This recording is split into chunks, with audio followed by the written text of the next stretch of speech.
Hi guys, ഈ ചുളിഞ്ഞ് കിടക്കുന്ന sheet എങ്ങനെ നല്ല ഫിനിഷിൽ വിരിക്കാന്നുള്ള ഒരു ഐഡിയ കൊണ്ടാണ് ഷെരീഫ് ഭായി നിങ്ങളെ മുമ്പിലേക്ക് വരുന്നത്. ഓക്കെ, അപ്പോൾ എല്ലാവരും ശ്രദ്ധിച്ച് കേൾക്കുക, അതേമാതിരി ശ്രദ്ധിച്ച് ചെയ്യുക, പറഞ്ഞ മാതിരി ചെയ്യണം.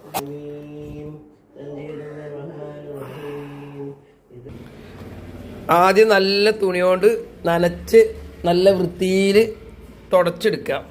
ഒരു ചളിയും കച്ചറയൊന്നും ഇല്ലാതെ വൃത്തിയായിട്ട് ഗ്ലാസ് ടേബിള് തുടച്ചെടുക്കുക.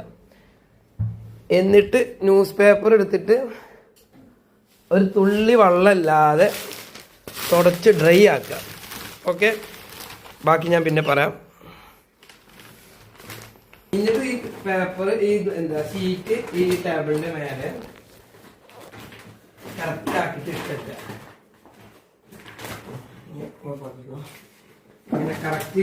ഇനി ഇതിൽ വെള്ളം നല്ലവണ്ണം പായ, പിന്നെ താഴത്തേക്ക് പോകുന്ന രീതിയിൽ നോക്കണ്ട. താഴത്തുണ്ടാവും, അത് കുറച്ച് ക്ലീൻ ആക്കണം. അതിൽ കുറവ് വെള്ളത്തിൽ കുറവ് വരുത്താൻ പറ്റില്ല. എന്നിട്ട് ഇതിനെ ഇങ്ങോട്ടാക്കുക. അതേമാതിരി ഈ സൈഡിലും ഷീറ്റ് ആദ്യം ഇട്ടത് ഞാൻ അളവിന് കിട്ടാൻ വേണ്ടിയിട്ടില്ലേ. എന്നിട്ട് അളവ് അറിയുന്നവർക്കാണെങ്കിൽ കസാലയൊക്കെ അടുത്തുണ്ടെങ്കിൽ മാറ്റിയേക്കളെ കുറച്ച് നന്നാവും. വെള്ളം നല്ല വരും. നല്ലോണം വെള്ളം പറഞ്ഞിട്ട് നീ അറിയുന്നവർ കമന്റ് ഇട്ടൊന്നും വേണ്ട, അറിയാത്തവർ വേണമെങ്കിൽ ഇതേമാതിരി ചെയ്ത് നോക്കി. ശരിയാക്കുകയാണെങ്കിൽ നിങ്ങൾക്ക് ശരിയാവും. ഓക്കെ, ഞാൻ അടുത്തത് ഞാൻ ഇപ്പൊ പറഞ്ഞുതരാം.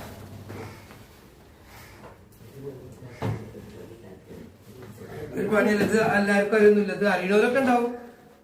ഇപ്പോഴത്തെ വൈപ്പർ എന്നിട്ട് നല്ലവണ്ണം വൈപ്പർ ഇട്ടിട്ട് നൈസായി ക്ലീൻ ചെയ്യാം. ഒരു എയർ കൊടുങ്ങാതെ വെച്ചെടുക്കുക. വെള്ളം നല്ലോണം താഴത്തുണ്ടാവും. ഇങ്ങനെ വെച്ചെടുക്കുക. കണ്ടില്ല, ഇപ്പൊ തന്നെ നിങ്ങൾക്ക് തോന്നില്ല അതിലെ എയറൊക്കെ ഒഴിവായിട്ട് ആ വെള്ളത്തിനെ ഫുള്ള് വെച്ചെടുക്കുക. ഒന്ന് കട്ട് ചെയ്തോളാം. പിന്നെ നമുക്ക് ലാസ്റ്റ് ആക്കിയിട്ടൊക്കെ നേരെ കാണിച്ചു കൊടുക്കാം. കണ്ടില്ലേ, ഇതിപ്പോ നിങ്ങൾക്ക് ഗ്ലാസ് തോന്നും, പക്ഷെ ഇതുമാ കവർ വിരിച്ചിട്ടുണ്ട്. അടിയിൽ കാണുന്നുണ്ടല്ലേ ഗ്ലാസ്, മേലത്തെ ഇതാ കാണുന്നത്. അത്രയും ക്ലീനായിട്ട് വിരിച്ചിട്ടുണ്ട്.